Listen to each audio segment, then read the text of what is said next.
அது நபி ஸல்லல்லாஹு அலைஹி வஸல்லம் சொல்வாங்க, அல் மாஹிரு பில் குர்ஆன் மஅ ஸஃபரத்தில் கிராம்.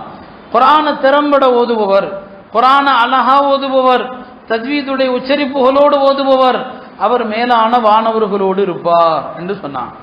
அடுத்து சொன்னாங்க, ஒருவர் குர்ஆன் ஓதுறார், வல்லதி யக்ரஉல் குர்ஆன வஹுவ அலைஹி ஷாக்குன், அவருக்கு குர்ஆனுடைய வார்த்தைகள் உச்சரிப்புகள் நாவில் எளிதில் வர மறுக்குது, ஆனாலும் விடுறதில்லை, கஷ்டப்பட்டு ஓதுறாரு.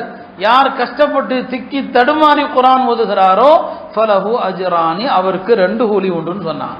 நம்மில் சில பேர் குர்ஆன் ஓத மறுப்பதற்கு, குர்ஆன் ஓதாமல் இருக்கிறதுக்கு அதை ஒரு சாக்கா சொல்லுவாங்க, இல்லை எனக்கு சரியா வரமாட்டிருக்குது.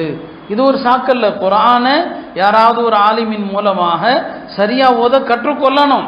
சில பேருக்கு சரியான உச்சரிப்புகள் வராவிட்டாலும் பரவாயில்லை, தடுமாறியாவது திக்கு தடுமாறி ஓதணும், அவருக்கு அல்லாஹ் தஆலா 2 கூலி கொடுக்கறான்னு சொன்னாங்க.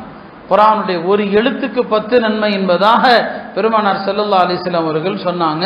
எனவே அருமையானவர்களே, ரமலானுக்கு முன்னால அல்லாஹ்வுடைய இந்த அருள்மலை இருக்கிறது, அதை ஓதுவதில் நாம கவனம் செலுத்தணும்.